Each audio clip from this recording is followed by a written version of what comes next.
Hello, hello. Welcome to another episode of Ice Ice Beta. This is a podcast about ice climbing, mixed, and cry tooling. And I'm your host, Aaron Gary. Today is about all things training for dry tooling with Eli Ellis. Eli is a professional slackliner who specializes in Highlinemo, a discipline that combines slacklining at high altitudes in mountaineering. For those familiar with the conjunction skimo, you'll see where Highlinemo comes from. To establish ever higher lines, Eli began ice climbing and dry tooling. Naturally, he got hooked, and within 2 years he was climbing M10. In this episode, we dive into Eli's training that allowed him to progress so quickly, which, in part, starts with him climbing essentially since childhood. But there's more to it.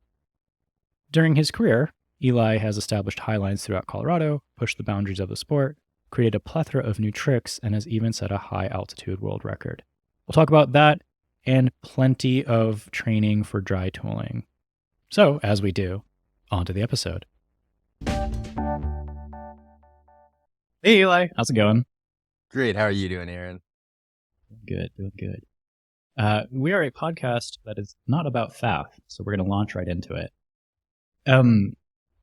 You're a professional slackliner, and I'm just curious how you got into it.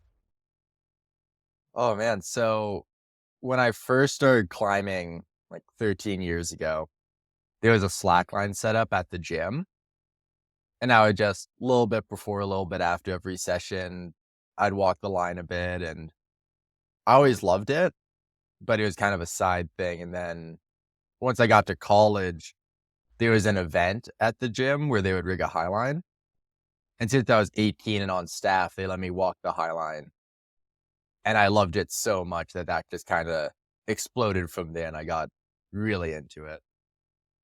I feel like it's probably in the name itself, but what's the difference between slacklining and highlining? So slacklining is generally referring to a line that's close to the ground. So you can just step right up onto it. Whereas highlining, you're very high off the ground, and it's kind of characterized in my mind by having to wear a harness and leash into the line. You're professional, and I'm just curious, like, what does that look like from a week-to-week perspective or a season-to-season perspective? Yeah, so being a professional slackliner is still something I'm pursuing and very invested in. But, I think it goes through phases with me. So for a while, I was traveling a lot, performing, going to a lot of events in that context, teaching, and then also like getting paid to produce content. So traveling around the world and just spreading the slackline love. Climbing is pretty niche, but it has grown quite a bit. Are you seeing like similar trajectories in slacklining? Because they kind of run in the same circles. Yeah, for sure. I think compared to when I started highlining 7, 8 years ago, it's gotten a lot bigger. And the like growth of people's abilities and the community, it's been pretty exponential, I'd say. So I'm curious to see, because me and my friends, we always kind of debate if it's doing the same thing as climbing. And I'm curious to see how big it gets. We're now climbing with climbing gyms. I mean, for a lot of people, that's how they get their exercise. They don't go to the gym and lift weights after work. They all go to the climbing gym. So I wonder if it'll have that same appeal to people. I saw one of your Instagram posts, and it was on Hal Peak, and there's you walking this super high line, and then there's a skier underneath you. So what is Highlinemo?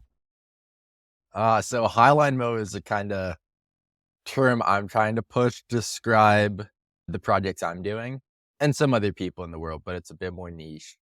It comes from skimo, so like ski mountaineering, which can refer to either the races or just a ski mission that involves summiting a peak or like climbing a couloir, maybe even mixed climbing. So I kind of adopted that term. So for me, Highlinemo is highline mountaineering. And it's when you have to, go into the alpine, you're climbing, you're ski touring, you're taking all these other sports of mountaineering and combining it with highlining. Are there first ascents and highlining and Highlinemo?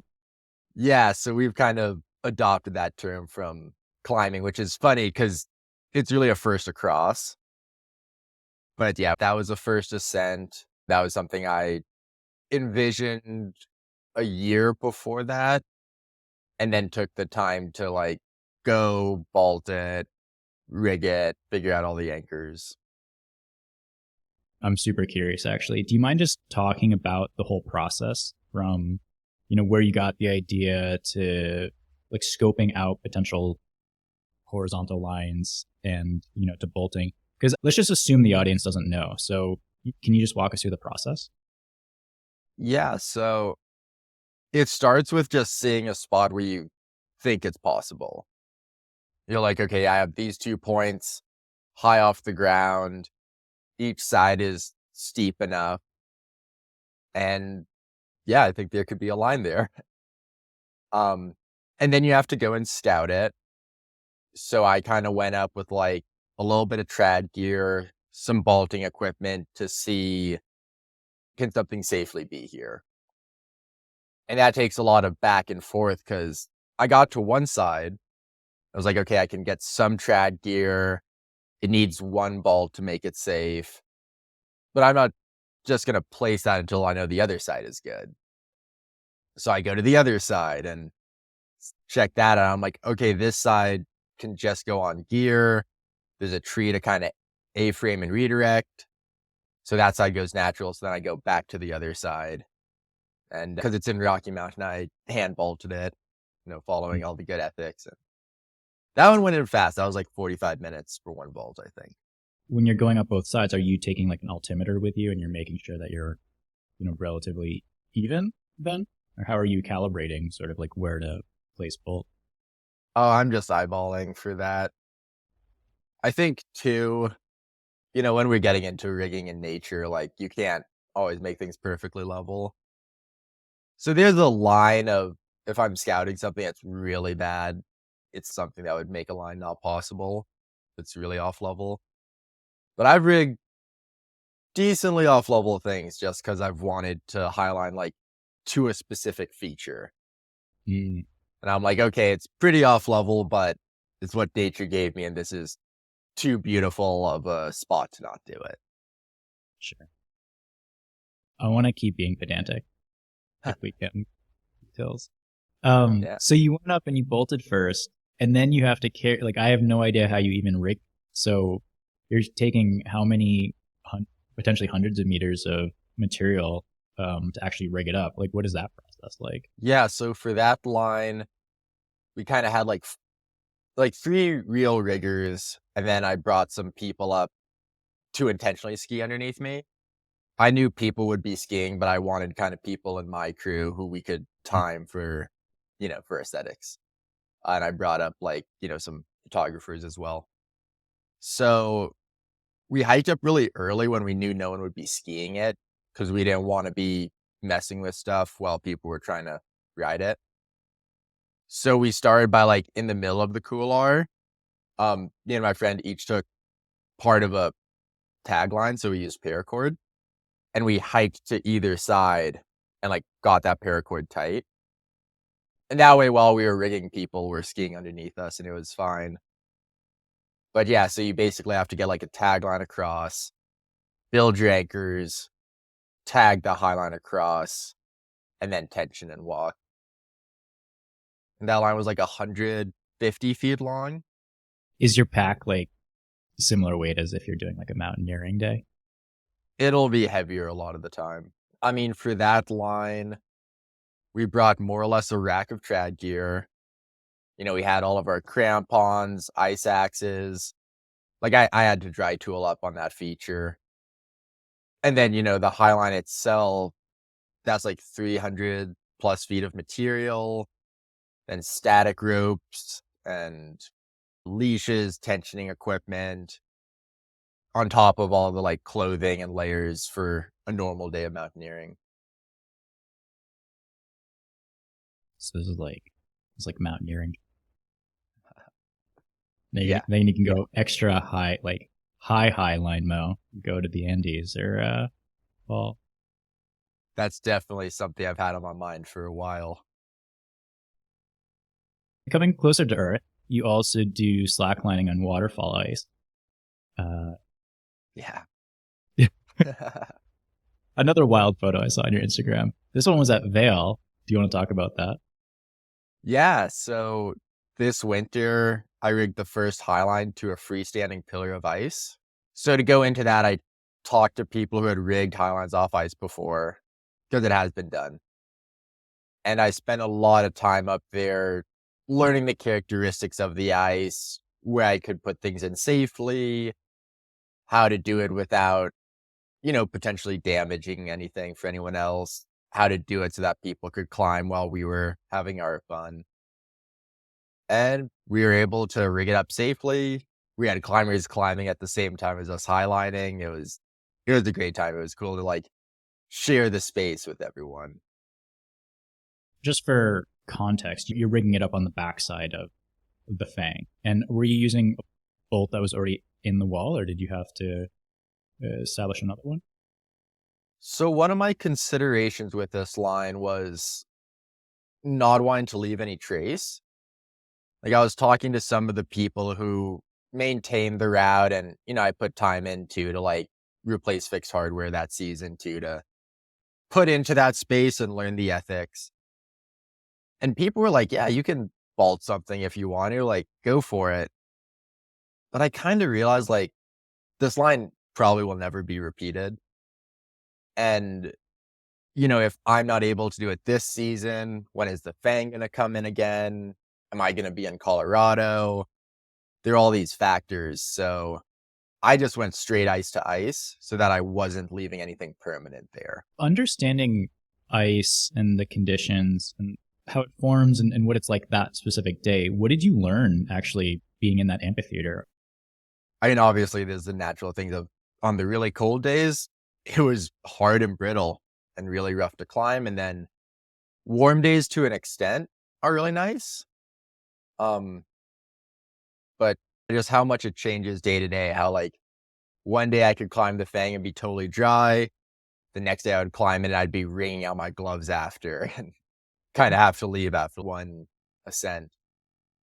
And just seeing too, how those pillars really form out and how it can be looking totally good to go, but then the inside can be so hollow that it can be unsafe. And that day, actually, we wanted to rig higher up on the Fang.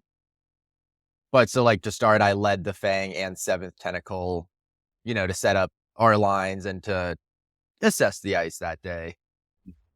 And I guess there had been kind of an earthquake in the mountains the day before, or that week, I think, because there was enough time where the top of the Fang had detached from the little Oh. roof that had formed. Because early in the season, the Fang formed and broke off. So then when it reformed, there was a little roof with the Fang connecting to it. And since the base of the Fang is on a slope, that earthquake had made it settle down the slope. So it had detached a little bit up top, and then a new ring of ice was forming up top. So the Fang was more of a stalagmite than a stalactite at that point. So seeing that, we shifted our plans to then rigging off the cone of the Fang. And I felt like that was a good safety decision because while they're connected, the cone and the pillar itself are kind of independent in a lot of ways. And the cone forms these petals of ice, Mm. kind of an artichoke.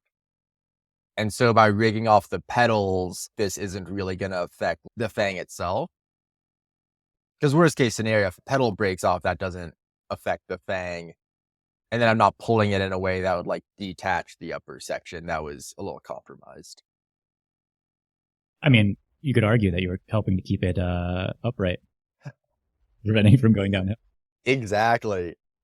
Tell me you were highlining off of ice screws. Oh, yeah, yeah. So we use 3 ice screws per side. So Oh, you just did? kind of a standard 3-ball anchor essentially. Okay. Um, I wanted originally to do V-threads. That's what I was thinking. It was just, it was a little funky dealing with at those angles. Mm. And I got the screws in And then I was messing around with the V threads and I was like, this is just, it wasn't looking how I wanted it to. And I also really had the feeling that ice screws would be plenty. I knew that as well, talking to people who have highlined off of ice screws. On the seventh tentacle side too, I had a fixed line connected to the bolts above it. And then there was 3 main ice screws and then a backup and redirect ice screw on the fang. So that was a good margin. I mean, we chose a day too where we knew the ice would be really strong. Like temperature wise, it was perfect. So you mentioned this earlier that you actually got into dry tooling because of highlining. Yeah, so it's funny. It actually started with Hallett looking at a different line where my main alpine highlining partner was like, you should get into ice climbing because it allows us to access all these alpine spots in the winter that are harder to reach during the summer. In Colorado, a lot of days will be calmer in the alpine than in the summer. I just like the atmosphere can be a bit more stable. So it makes a lot of alpine highlines more feasible to rig in the winter versus the Hmm. summer. So there's like, you need to get into ice climbing. And so I started dipping my toes in and wanting to pursue this. And then my buddy Tyler Kempney, who started the Ice Coop, he kind of like we had talked about rigging off of ice before actually for a highline. And he saw I was getting into ice climbing and he was like, "Oh, dude, come train at the Ice Coop with me." And I started climbing there. I was like, "Dude, this is so fun. Like, I love this." And originally it was really just wanting to have ice skills for more mountaineering. And then Tyler in the Ice Coop community kind of drew me into like pursuing dry tooling and ice and mixed more as a sport in of itself. It seems like you really took to it. Yeah, I don't know. There was something about it just clicked for me and I seemed to progress relatively quickly. I don't think many people on their second season of ice climbing are climbing the Fang and climbing M10. Okay, I didn't actually realize you did ice and dry tooling pretty much at the same time then. Yeah. Yeah. Um, well, that is probably not common progression. So, what's your secret? Climbing for, 12 years beforehand really helps. Um, yeah, so going into it, like, I think rock climbing has a lot more difficult moves, definitely than ice, but even than mixed. So I had the base strength, like that wasn't anything I had to work on. It was just working on the technique and confidence of being on tools and crampons and building up the endurance because I'm going to spend a lot more time on a hard ice or mixed route than I am if I'm sport climbing something hard. A friend and I were chatting the other day, and he climbs up in New England. And he was saying that when he started dry tooling, he started at like D9, just because that's when it becomes overwhelming, and the falls are a lot safer. I guess like where did you start, and then like when did you decide to try, let's say like D10? Yeah, so my first time in the ice cube, what really interested me the most was the swinging boxes and doing the figure fours. So coming from a competitive bouldering background, it was like those powerful gymnastic moves. I was like, this is the coolest thing ever. So once I started going outside, I started with easy grades, doing M4, D4, D5, D6, just getting used to being outside and using my tools on rock. But definitely the goal was like, I want to do figure fours outside. And, you'll start to get that on D9 and maybe even D8, depending on the route. But to me, that's kind of a big thing with like D10 and above is that's when you're hanging upside down for a while. I think the first D10 I did in Italy had like 10 figure fours on it. You've talked how for you climbing a D grade versus an M grade is actually a little bit different. And I'm just curious, like, what's the distinction for you? Obviously, the mediums are different, but do you mind just elaborating? Yeah, so I think M grades have a bit more factor of control in it. As in, you need to have more control as the climber. I feel like just D grades, it very much feels like sport climbing to me, just on tools and with comp boots on generally. Whereas M grades, that's like you need to do something challenging and pumpy. And then, in Vales, generally the routes end on ice. So you're going from like doing figure fours, doing powerful movements to then finishing on an overhanging dagger. And to me, the difference is like you have to be able to dial back your heart rate, dial back the intensity, and keep it together for the ice because, you'd live generally if you fell on the ice up top, but like you don't fall on the ice up top because you're pretty run out over your bolts. So I think like a D grade, you can get to the top and be like almost pumping off your tools like wrecked. Mixed grades, I don't think that's really the way to do it. You need to be really solid. You mentioned earlier that the big thing for you wasn't strength that you needed to work on; it was endurance, and I think that comes into play with King Cobra, which is I think what you're referencing just now, right? So, how are you training for endurance? Maybe at the gym and otherwise. Yeah, so endurance comes in two parts. There's the muscular endurance of like how much wear and tear can your muscles take throughout a day. So for that, that just comes down to climbing a lot generally and getting up to the point where it's like, yeah, I can climb a couple thousand feet in a day. That's not a big deal. And I think that's kind of like the easier element of it. And generally what climbers like go for when they train endurance. But then the other part that I find more important, and I think people don't pursue as much, is the cardiovascular side of the endurance. And that's really what I focus on. Like having such a big background of climbing, my muscles can take whatever I throw at them. But for me, it was like, how do I stay fresh throughout this whole climb? And how do I, depump, shake out for the appropriate sections?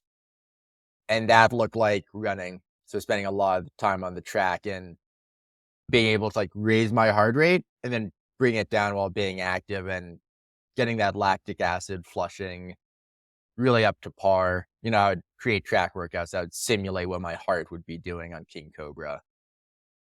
Were you doing that by feel, like judging how hard your body's working or how hard your heart is pumping, or were you taking like a heart rate monitor with you? It was just feel. And kind of overtraining too. So cardio training isn't the best when you're on a wall because once you get really pumped and your heart rate's up high, you're kind of coming off. Whereas I think like on the track, you can kind of push more into that red zone and you can have a lot of lactic acid buildup. You can have a high heart rate and you can still be running. And that's why I pursued doing my cardio on the track was I could just push that a lot harder than I could on the wall. So I kind of broke it down to like, okay, there's like a hard section of King Cobra, then it rests off. Then another hard section, then I get a rest. Then it's the crux. Then I get right onto the ice and I need to like chill out there. So that was kind of the idea with like regulating the heart rate and kind of like just building that up, how many sets. But the intensity was a lot harder than what I would actually expect my heart to go through on King Cobra. So when you're running, obviously you're getting a lot more like lactic acid buildup in your legs and a lot more pump in your legs and probably not much in your upper body at all. So I'm wondering, how much does that translate to being able to flush the system for your upper body on the wall? I mean, obviously it worked for you, but is there also value in doing like endurance training for the upper body too? Or did you already just have that in the bank? So that's where the difference between cardio and muscular health comes in. because the heart doesn't care where it's pumping blood to and where it's flushing lactic acid out of. If it can do it in the legs, it can do it in the arms. So if your arms have the muscular endurance to keep up, then it's not an issue. Okay, I see the distinction then. Do you want to talk about your muscular endurance for your upper body then? Or was that something that you had already, again, had in the bank? I had that in the bank, but having access to the ice cube, I would make circuits and be like, I think this is about, the equivalent distance of climbing as King Cobra. And I would like warm up doing that. And then I would get into more like intensity. So when I was training at the gym, I was doing like power endurance rounds to kind of build up for it. You've gotten into coaching for dry tooling. You want to talk about that? I've been coaching my entire adult life, whether it be slacklining, but mostly climbing. And it's something I love. Like, I grew up on a competitive climbing team, and it shaped my life so much that I really like passing on knowledge and stoke for the sport. This sounds like you're pretty passionate about coaching, and you've done it for a while. One thing that stood out to me in a conversation we had was you noted that a lot of people that you see climbing outdoors, they tend to top out around D7. And I'm just wondering what's significant about that grade. So that's when things start to get a bit more steep. D6 might have an overhang a little bit, but it's pretty mild. It's mostly vertical. D7 and D8 is like you're getting into overhangs and a lot of bulges and steeper routes. And to me and my body, because it's hard to correlate climbing grades with dry and mixed grades, but the effort it takes in my body feels about 5'11". So D7 I'd say is like 10 plus 11 minus, whereas like D8 is like true 5'11" in my eyes. And it kind of goes up a little exponentially. Like D10 to me feels like 12 minus. King Cobra, which is M10, felt like 12 plus. But I think when I'm outside watching people rock climb and even in the gym, I think like 10 plus 11 minus is kind of a barrier for people on a plateau. I'll talk to lots of people who climb easy 10s. And I talk to a lot of people who climb harder stuff, but I feel like less people are going above 5'11", or even really into 5'11" as much.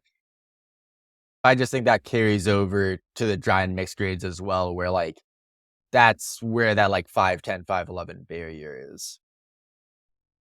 Do you have a sense for how much you think is mental versus the physical at that sort of barrier? That's a really good question. I think it depends on the person and a bit if we're talking about like M or D grades. I think dry tooling, people are more willing to like push it hard, and people are a bit more conservative with mixed climbing. I also think just in general, from what I see with all my coaching, is that leading is scary for people. And once you throw them on lead, a lot of fundamentals will break down a little bit, and they'll be a lot more timid with their climbing. So it's really hard to separate the two because they're really intertwined.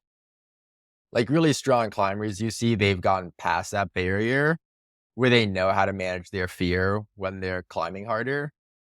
But when you're talking about like the standard 5'10", intro 5'11" climber, they still have a lot of fear, and it can be hard to identify if it's their mindset or their athleticism holding them back.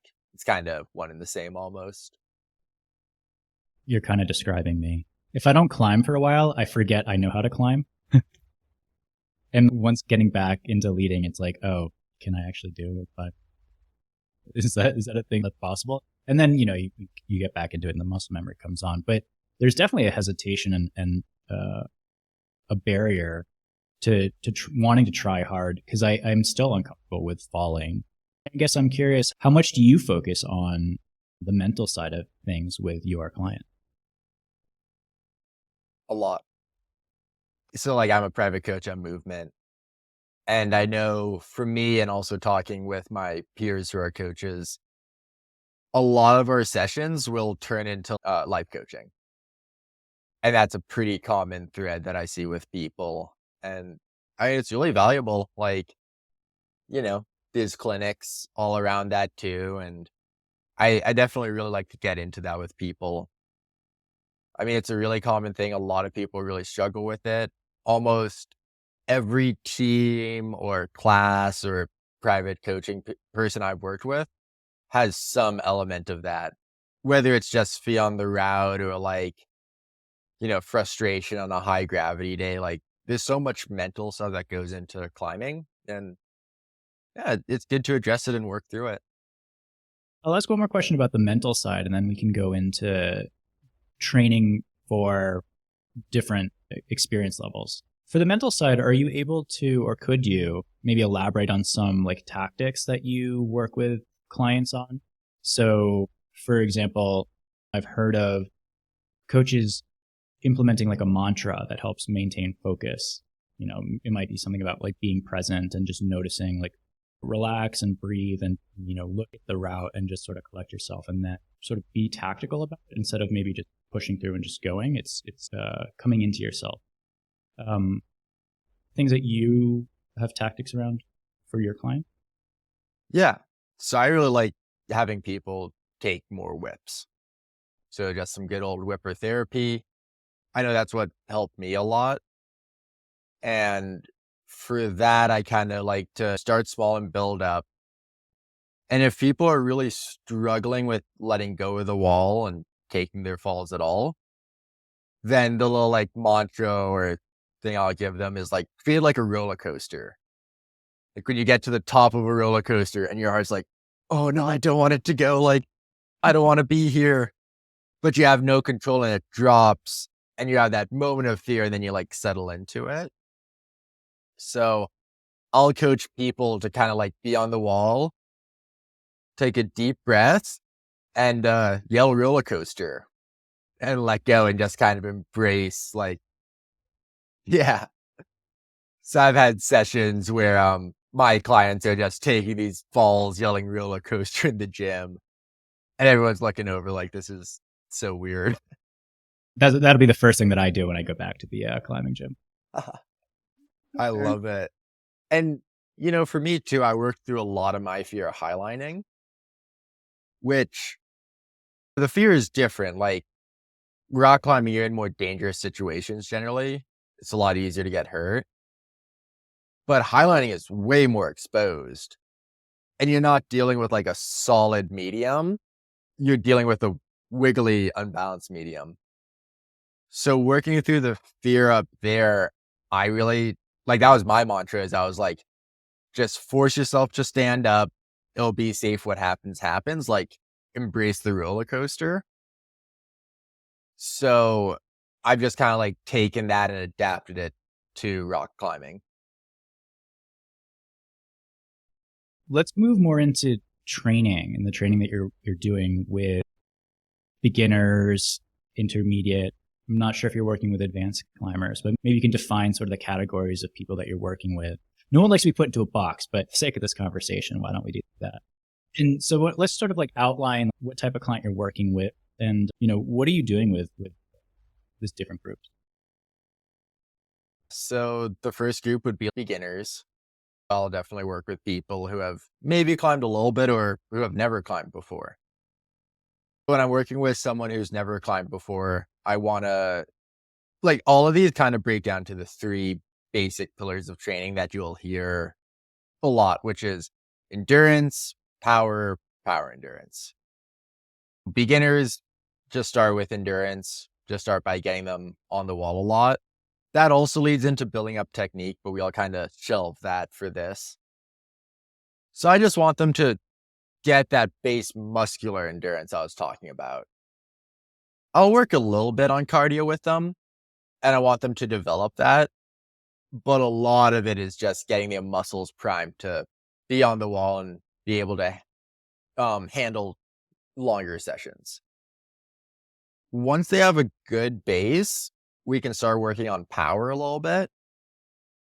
The reason you really want endurance first is if you don't have endurance, you won't get much out of a power session because you'll do like 2 sets and be done. You need a good endurance base to even handle a power session. It also lets your tendons catch up and all of that. And then the final step is power endurance, so just combining the two. So then having long sessions that just focus on like powerful movements or powerful training exercises the whole time.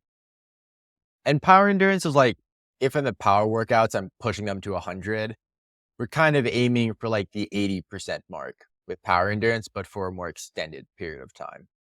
So that's kind of what I would consider up to like 510 climbing. So maybe like M6 probably. And then we get into the intermediate level. And this is where you start tailoring a little bit. So I'm still going to kind of like deal with those 3 main pillars, but I'm going to assume, okay, you can probably spend a while climbing easy stuff. I might work on base muscular endurance, but I'm probably starting to focus more on cardio so that they can be flushing out and going more for the power endurance. I'm also ramping up the power training we're doing, like quite a lot. This is where I'm talking campus boarding, like focusing on harder moves, figure fours, if we have access to a place that allows that. If not, I'm looking at hanging core. Like that kind of stuff is what I consider intermediate.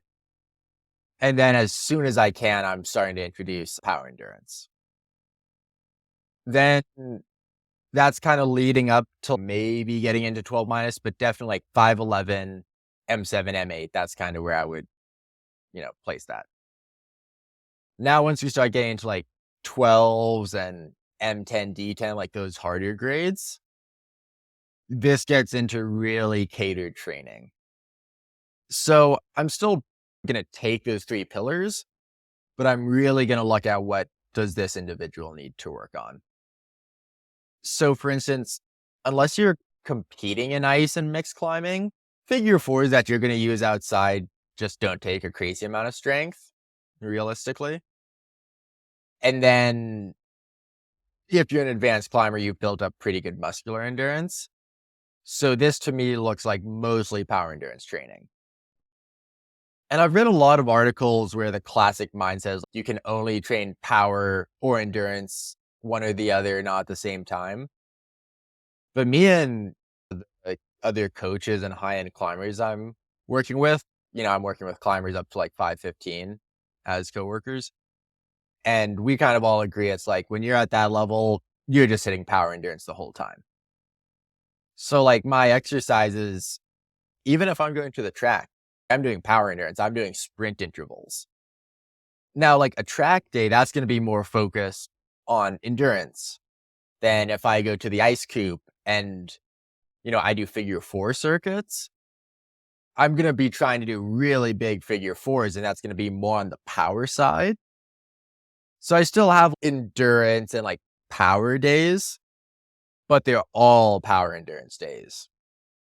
And that's kind of when I'm thinking of training an advanced climber, that's what I'm going for is like we're hitting power endurance hard every day.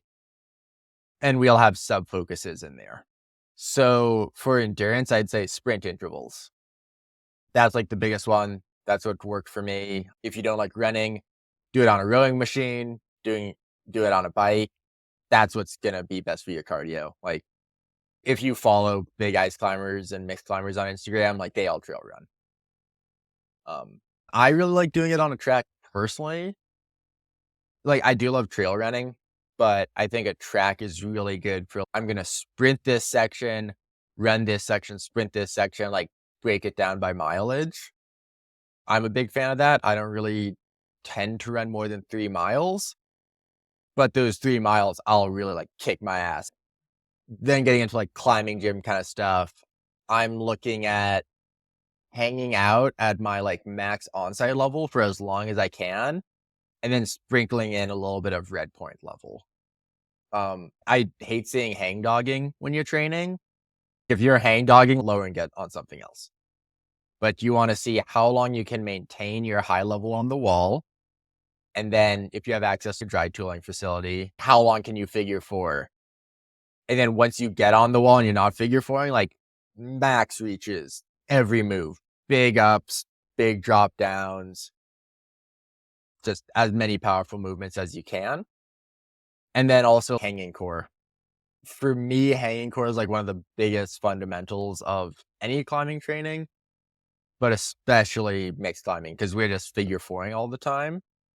And training figure fours itself is useful, but I like hanging core a bit more because it develops your core more thoroughly than like a couple of positions. And by getting your whole core really dialed in like that, it's going to create a better, more strong base than if you just figure four all the time. Hanging Core is Michael Cera's new band.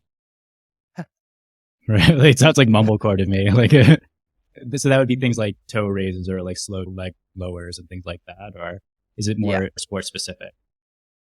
Yeah. I mean, that's great. I really like the kind of sideways motions as well as the center because I'm not trying to just train the center of my core. I really want to be getting like through the obliques.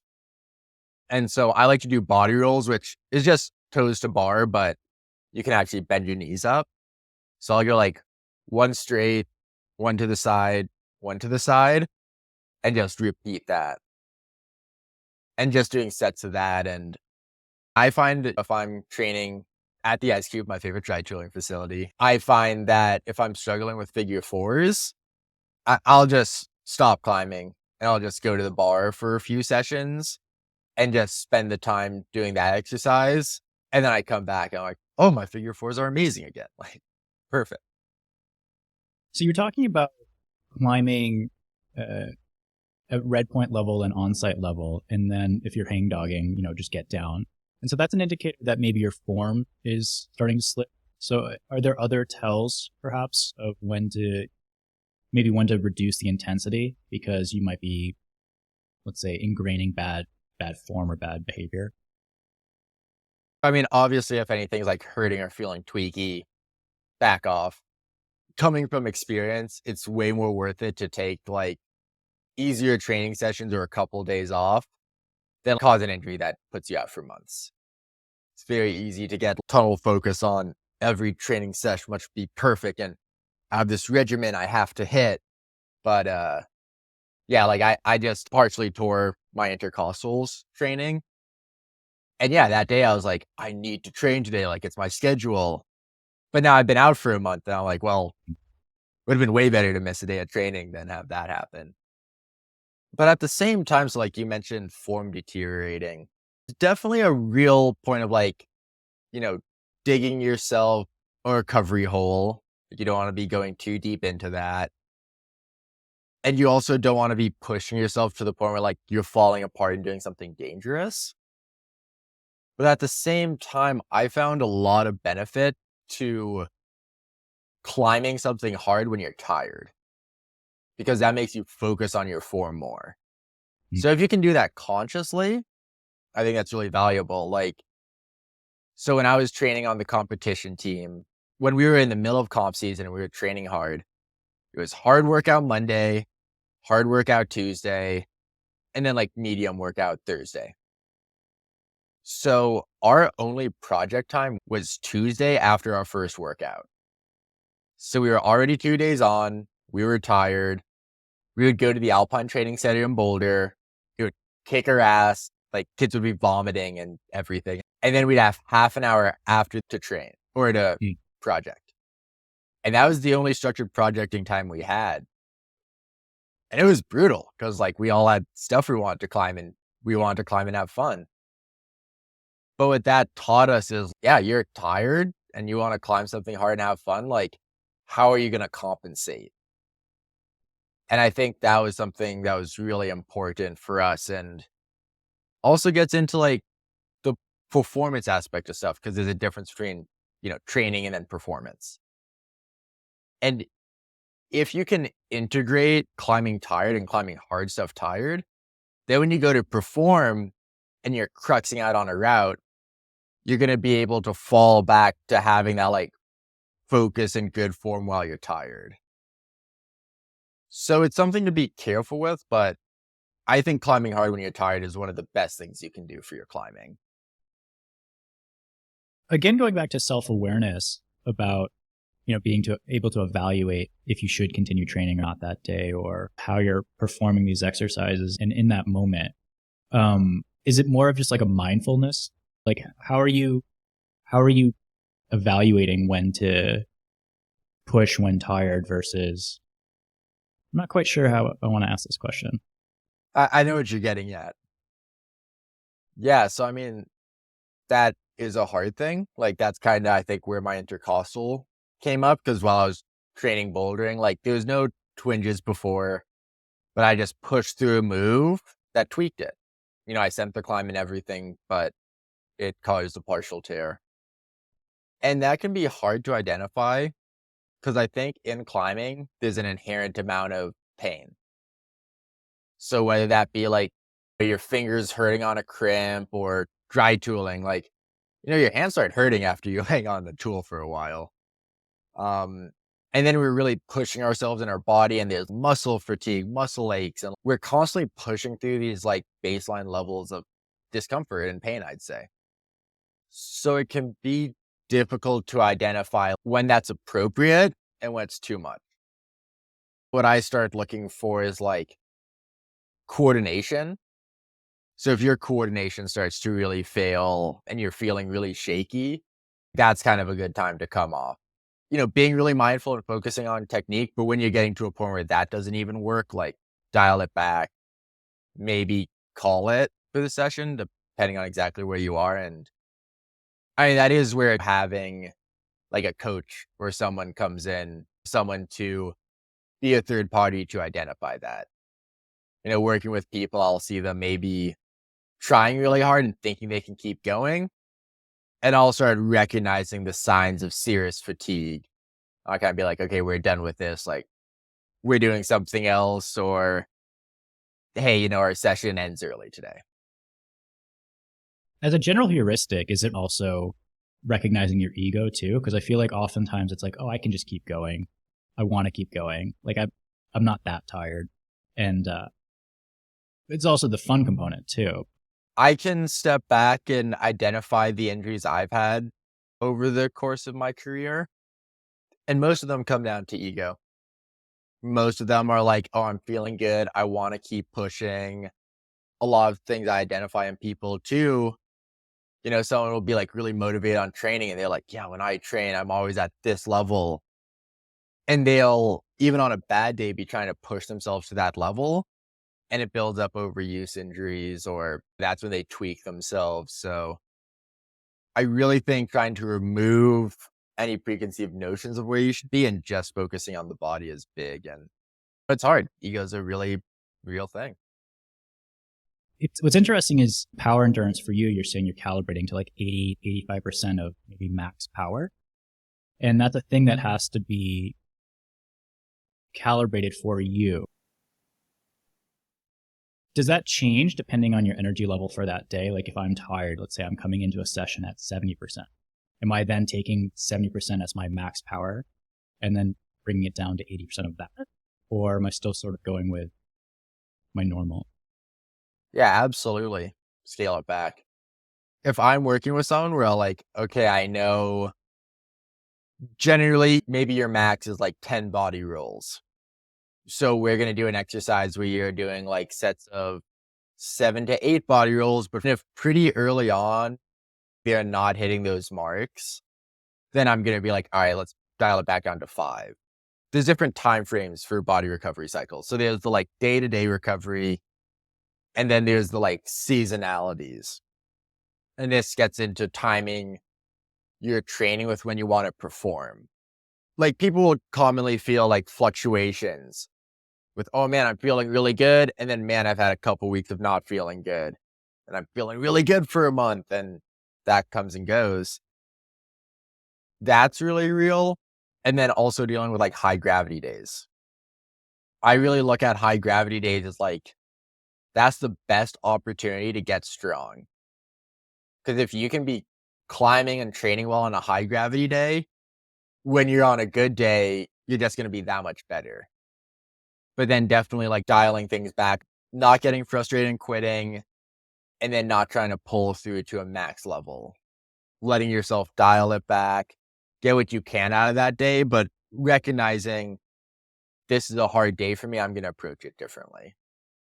So I've been doing an Evoke Endurance mountaineering plan for the past 6 months, and I've definitely hit this like lull. I've been feeling low grade sick for the past few weeks. They say like if you're starting to feel sick, like don't train, and you don't want to dig yourself in the hole. But one of the things that they talk about is, if you're not feeling psyched for the workout, that's probably a sign that you should be paying attention to.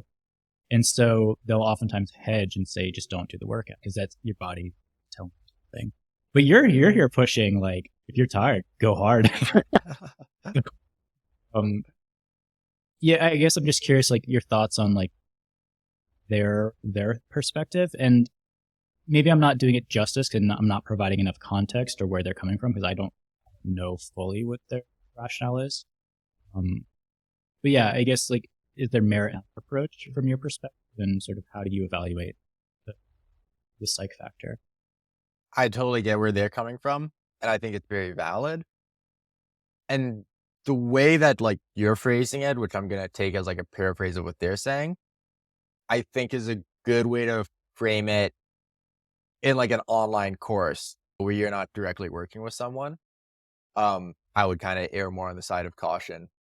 But if you're trying to evaluate that in yourself or if you're with a coach, then it gets more into like looking at the bigger patterns. So if you've been not feeling good or like sick for like a week or something, or like a couple weeks, yeah, that probably means that you're in one of the troughs and you probably want to like rest for a week. And that can look different. I think it's still good to maybe do like 30 minutes of easy cardio. So, go on a 30-minute hike, like go on a super gentle run or, an easy bike ride. Like it's good to still stay active because that's just going to increase blood flow through everything and that's going to help with recovery. But yeah, I've noticed after really big training cycles that sometimes I'll take a week off and when I come back, I'm stronger than before. Mm. So you need to make sure you're giving your body that time to recover, and you not feeling good for an extended period of time is a sign you need that. At the same time, I'll see clients who they came in and, it's just been a busy week at work or a day was really busy. And like, you want to listen and adapt to those factors because if someone woke up at 5 a.m. and has been getting swamped by work all day, like they're not going to be as present. And that is a time when you're maybe more susceptible to injury. But at the same time, like that's not a sign of a trough. And it could still be worth pushing through and kind of like trying to get to that mindset when you're not feeling it or like treating it as a high gravity day. So it's a balance. And I think it comes down to knowing yourself and like having a coach who knows you, like whatever that looks like for the individual. Yeah, there have been so many days where I've gone to the gym and just thought ahead of time, wow, this will be a shitty session. And then end up where I'm like climbing 2 problems, at my max grade or something, where it's just like my body like will turn on. And what I haven't figured out is like how to tell. It's like, you do the warm up and you start to get into it. And then, and I think that's partly a product of maybe not having a consistent warm up routine, because that is something that they talk about with Evoke Endurance. It's like you can do maybe like a consistent treadmill workout and sort of dynamic exercises, and you can see where you're at and sort of calibrate. I think also something that I've noticed is when we go in with expectations, we tend to hold ourselves back because we're like excited. So I think if you go into a gym session, you're like, I feel great today. I'm going to crush it. Maybe you hop into gung ho, you're climbing too intensely and you flash pump yourself, hit a wall, make a silly mistake because you weren't as present, whatever it is. But sometimes if you're not feeling good, you're like, I'm just going to take it easy. You start slow, you slowly build it up. Like maybe that leads to a better session. I also know highlining, like send anxiety is a super real thing. And something I would do to take that out I would have negative self-talk. So I'd stand up on the highline, I'd be walking out like, "Oh, this is hard." Like, "You're already gonna fall. Like, this isn't a ascent. Like, you've already fallen." Even if I hadn't fallen, I would tell myself I did. Mhm. And, my biggest send on a highline, actually, it was 1,000-foot long highline in Colorado. It was the Colorado record at the time. And I just felt like I did not feel good that morning. I felt pretty crummy. And yeah, like I had been on the line the day before and it felt good, but a bit of a struggle. And I just got out there like, I'm not gonna send, like I'm not even thinking about sending, whatever. And I just sent the biggest line I'd ever done. You know, I think like negative self-talk and negative reinforcement, like that's very person to person. But I just kind of mentioned that in the thought of like sometimes when you don't think you're gonna do well is when you do your best. I love self-wallowing, so maybe I'll start abiding by the self-negative talk more. As a kid, when my coaches were coaching me, like I responded really well to like oh, come on, you can do better, like push yourself harder, that kind of stuff. Mm. For some people, that really breaks them down and that's not helpful. And that really gets into like knowing yourself, knowing the people you're working with. But for me, that really triggers me in like a positive way. Just a few more questions. One actually from someone on Instagram. Oh, And they're new to the sport and they sort of hit a plateau with like hand endurance and hand strength. And it is a different grip. You said earlier it takes some time to get used to hanging on tools. So have any of your clients experienced that, and sort of how do you work through building specifically hand endurance and strength? so I haven't dealt with that with climbing on tools. I've dealt with that with rock climbing. But what I would say for tool climbing is like pros and cons of climbing on tools is you always have the jug. So if you're only ever training on that jug becomes the baseline. So it's hard to progress past that. And you also like, it doesn't feel amazing at a certain point because it's what you always hold on to. But then I think if you start training crimps or like pinches and like worse holds, then when you come back to the ice tool, it's like, oh, it's a jug. Like this is incredible all of a sudden. So I think getting to a bit of like, you want to overtrain for it. Just because you want to climb on ice tools, I don't think you should always be on ice tools. If you're a really advanced climber, through the winter, hangboard still. And then if you're not as advanced of a climber, that just means, going to your local gym and doing some crimp routes. You're still developing that hand strength. I also think, let me grab my tool that I have handy here. We really want to remember that like we're not supposed to grip here. Like we don't want to grip. Climbing on tools is all about like being passive. So letting your hand kind of mush down onto the pommel here. That's true for second position as well. So if you're ice climbing, grip to swing, but then relax. Like when I'm doing figure fours, I'm thumb open. So if I was working with someone, I'd be like, first of all, hangboard, like, go work on your finger strength a little bit. And then also you're probably over gripping your tool.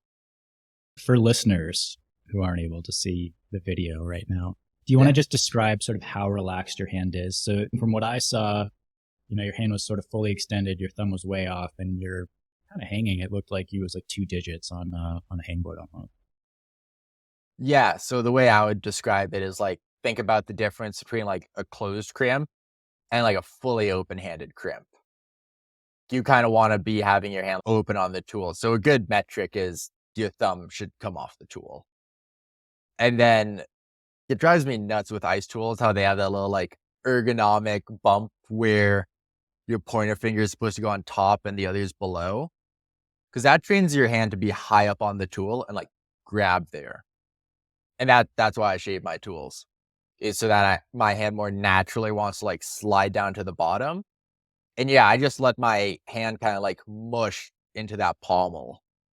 It puts pressure on your bottom two fingers for sure, but it just was such a more passive position. It saves so much energy.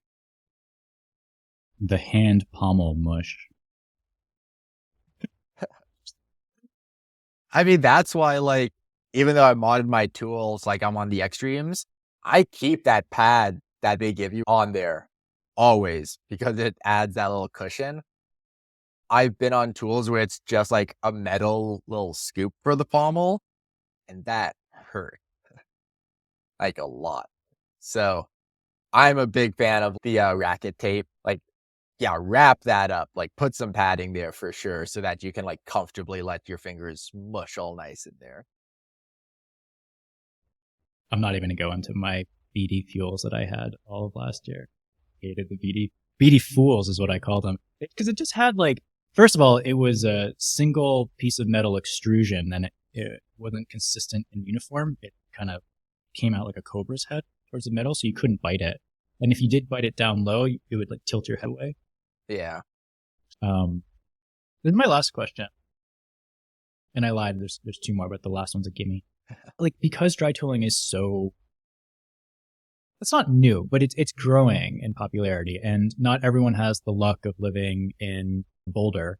So if you are interested, you're dry tooling curious, are there ways to try it out or explore it, or like, basically what would you do if you didn't live in Boulder? So I think they are harder to find, but most areas have a dry tooling crag. Like if you're somewhere that has ice climbing, somebody has found a dumpy chaussee crag that no one wants to free climb, and they've either just adopted it naturally or they've drilled pockets. Everywhere I've gone and everyone I've talked to who is around ice climbing, like there's some extent of that. It might need development to become a more useful training tool, but you will have that. When the ice coop was closed for a little bit, I just took a log and I just hung it up between two trees, and I would just hang in figure fours for as long as I could. So that's all useful. And then I think just climbing in the climbing gym is great too. Like, I do think you're going to get a lot more, it'll be different, but the movements a lot of the time are more difficult than mixed climbing outside. Competition dry tooling gets to a different thing. Like, you need a facility to feel those holes and do those really hard moves. But mixed routes outside don't have anything that crazy. And if you're climbing in the gym a lot, your hands are going to be stronger than you need them to be. Your power is going to be good. You'll have good technique. We've come to the end. Last question. Exciting. You can tell it's serious because I got close to the mic. So serious. Ready for it? I'm ready for it. Plosive P. If you were to give your younger self one piece of beta, what would that be? Could be climbing or otherwise. Run more. Yeah, I mean, as a kid, I was really into just snowboarding, rock climbing, skateboarding, slacklining a bit, but I was always focused on like the more powerful side of it. And now as an adult, like, I've moved away from bouldering to ropes and all that. And yeah, if I had a better running base, I think I would progress even faster. And I think I'd be at like a different level than I am now. But yeah, I'm happy where I am. So it's not like a big regret. But yeah, if I could go back, it'd be like, run more, run twice a week. And I think that would have created a really good base leading into my later interests. Thanks so much, Eli. Thank you, Aaron. It was a pleasure. If you enjoyed the show, please consider leaving us a review on your podcast platform of choice, or support us on Patreon at patreon.com /ice beta. Ciao.